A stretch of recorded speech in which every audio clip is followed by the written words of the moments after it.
the royal family is behind the vendetta, blocking their big brand deals.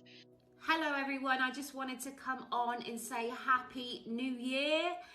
2024 is approaching, and as we listen to Kinsey speak upon about how apparently, allegedly, Harry and Meghan believe that the royal family have a vendetta against their name, and this is why she is not the face of Dior.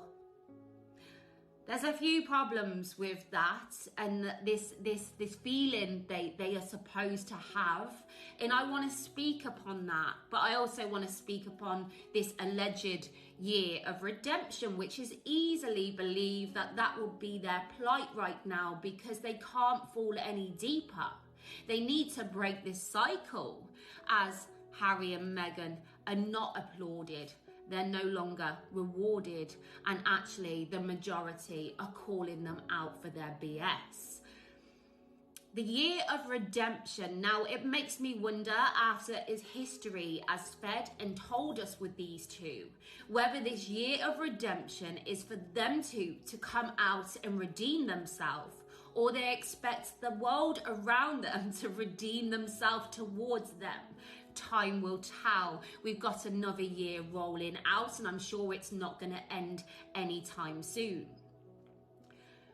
But the missing link I see here, with the way I look at these two and everything around them, when I strip it all back, I see the missing link that they don't seem to grasp are the people. The people that need to want to be influenced by them.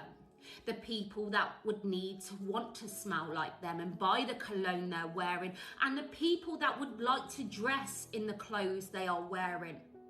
But those same people, Harry and Meghan, don't seem to count in to this reaction.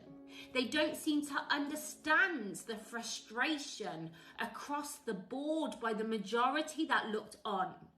They decided to walk away in 2020, 4 years ago now. We were quite happy, me being a British citizen, at watching Harry and his freedom, in how we all believed that he was going to go off and get a farm or go and do and be the prince we all see in the princess and his mom, giving back, doing charity work, enjoying his family, his children, still having links with his family and having that wholesome. But no, instead, he sat at a desk and signed contracts, started shows, sat on sofas with Oprah, sat on sofas with Gabor. The Harry we once come to know was no longer in front of us in situ.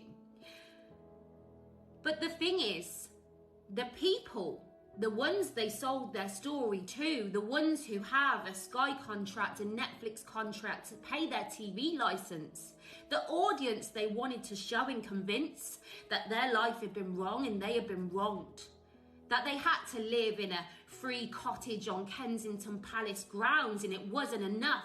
Even the billionaire Oprah Winfrey agreed with them.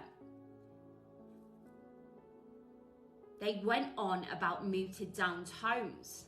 Harry shared the saddest moments from precious family moments. Conversations with his brother at his granddad's funeral, and our queen went to her grave under a narrative and that name. The people simply looked on, their audience, us, and said no, enough. We all live in a family and we all have a pecking order in our home. We all watch squabbles with siblings. The dog bowl isn't that big a story. This is normal. We didn't align and we didn't agree with what they wanted to share with us, but they still took their millions. They sold their soul in everyone else's pain around them. Those people that they wanted to convince simply turned around and said no.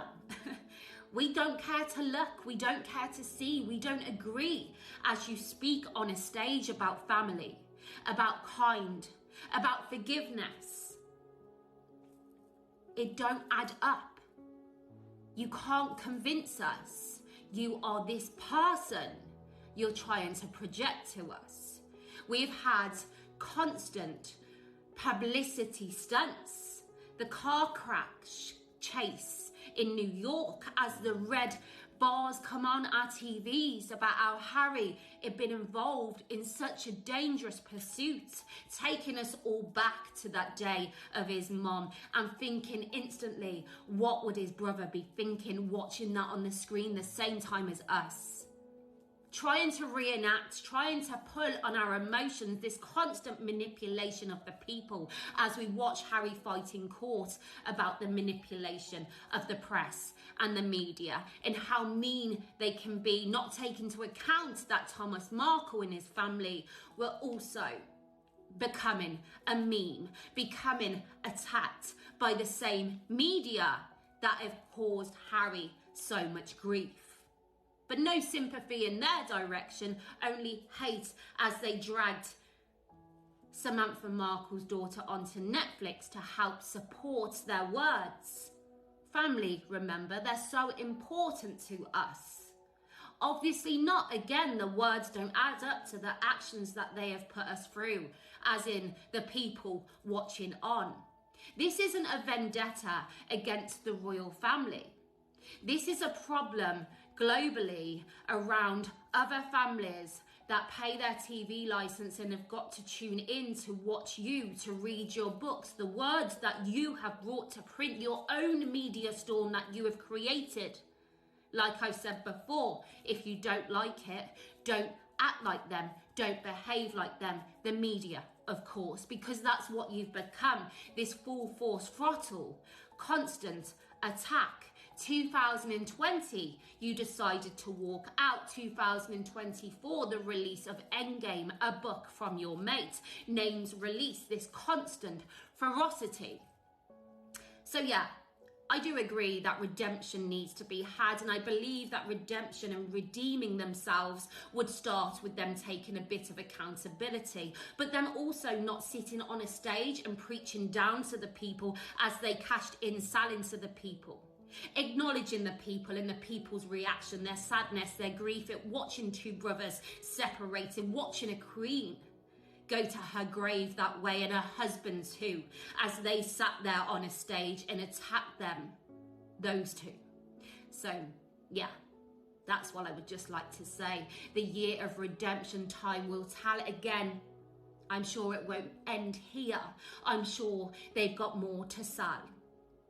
But until they acknowledge that missing link, the targeted audience, the people looking on who rejected them, the minute they took their stories and other people's pain outside of those palace walls and used them for their own gain, who simply said, no, this isn't fair, and we see the pain that you are causing towards your family for your own gain. Those people, us, that simply look on and say, no, this isn't kind, this isn't nice. So hopefully this year will be the year of accountability from Harry and Meghan and their choo-choo train of woe. I'm not a journalist, I'm not an expert, I'm just a person, a people who has watched on this car crash event as we watch a prince of a country go to such extremes with his wife by his side, who doesn't want to heal, who just wants to hate. And we simply say, no, Harry. We've seen too much hate from your direction towards them. Just like to share my opinion on how I feel as a person, the people.